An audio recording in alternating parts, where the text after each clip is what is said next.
ಥರದ ಒಂದು ಜಾಗ ಚಿತ್ರದುರ್ಗದ ಚಂದ್ರವಳ್ಳಿಯ ಒಂದು ಜಾಗದಲ್ಲಿ ಬಂಡೆಗಳ ಮೇಲ್ಭಾಗದಲ್ಲಿ ನಿಂತ್ಕೊಂಡು ಈ ಥರದ ಒಂದು ಪ್ರಕೃತಿಯ ಸೌಂದರ್ಯವನ್ನು ವೀಕ್ಷಣೆ ಮಾಡ್ಬೋದು. ಮಳೆಗಾಲ ಸ್ಟಾರ್ಟ್ ಆದ ಒಂದು ಸಂದರ್ಭದಲ್ಲಿ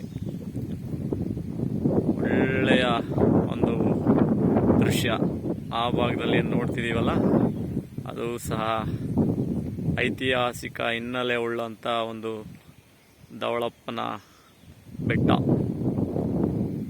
ಅಲ್ಲಿ ಸುಮಾರು ಟ್ರೆಕ್ಕಿಂಗ್ ಮಾಡಲಿಕ್ಕೆ ಮಾಡಿಸಿದಂಥ ಜಾಗ. ಮತ್ತು ಆ ಬೆಟ್ಟದ ತುದಿಯಲ್ಲಿ ಸುಮಾರು ಶಿವಲಿಂಗಗಳನ್ನು ನೋಡ್ಬೋದು. ಅದು ಧವಳಪ್ಪನ ಬೆಟ್ಟ. ಬೆಟ್ಟದ ಭಾಗದಲ್ಲಿ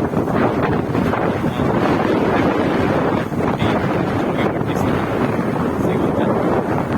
ಸೊ ಈಗ ನೀವು ನೋಡ್ತಿರುವಂಥ ಈ ಒಂದು ಬಂಡೆ ಹದ್ದಿನ ಬಂಡೆ ಅಂತಲೂ ಹದ್ದಿನ ಬಂಡೆ ಅಂತ ಕರೀತಾರೆ.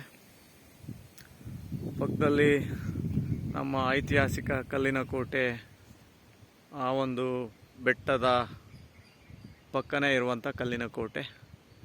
ಇದೆಲ್ಲವೂ ಸಹ ಚಂದ್ರವಳ್ಳಿ ಭಾಗದ ದೊಡ್ಡ ಬಂಡೆ ಮೇಲ್ಭಾಗದಿಂದ ಕಾಣುವಂಥ ಒಂದು ದೃಶ್ಯ. ಈ ಮರಗಳು, ಈ ನಿಸರ್ಗ ನಿರ್ಮಿತ ಬೆಟ್ಟಗಳು, ಕರ್ನಾಟಕದ ಪ್ರಪ್ರಥಮ ಕೆರೆ ಚಂದ್ರವಳ್ಳಿ ಕೆರೆಯೂ ಸಹ ಈ ಭಾಗದಲ್ಲಿ ಸಿಗುವಂಥದ್ದನ್ನ ನಾವು ನೋಡ್ತಾ ಹೋಗ್ಬೋದು. ಇದೆಲ್ಲವೂ ಸಹ ಚಂದ್ರವಳ್ಳಿ, ಧವಳಪ್ಪನ ಬೆಟ್ಟ, ಕಲ್ಲಿನ ಕೋಟೆ, ಚಿತ್ರದುರ್ಗದ ಬೆಟ್ಟದ ಪಕ್ಕದಲ್ಲೇ ಸಿಗುವಂಥ ನಿಸರ್ಗ ನಿರ್ಮಿತ ಕಾಡು, ಪ್ರಕೃತಿದತ್ತ ಬೆಟ್ಟ ಎಲ್ಲವೂ ಈ ಭಾಗದಲ್ಲಿ ಸಿಗುತ್ತೆ. ನಿಸರ್ಗ ಪ್ರಕೃತಿ ಪ್ರಿಯರೆಲ್ಲ ಬಂದು ಬಂಡೆಗಳ ಮೇಲ್ಭಾಗದಲ್ಲಿ ನೋಡಿದ್ರೆ, ಇದೆಲ್ಲ ದೃಶ್ಯ ನೋಡಿದ್ರೆ ಇದು ಸಹ ಒಂದು ರೀತಿಯಲ್ಲಿ ಮಲ್ನಾಡು ಥರ ಕಾಣುತ್ತೆ ಅನ್ನೋದರಲ್ಲಿ ಏನು ತಪ್ಪೇನಾಗಲ್ಲ.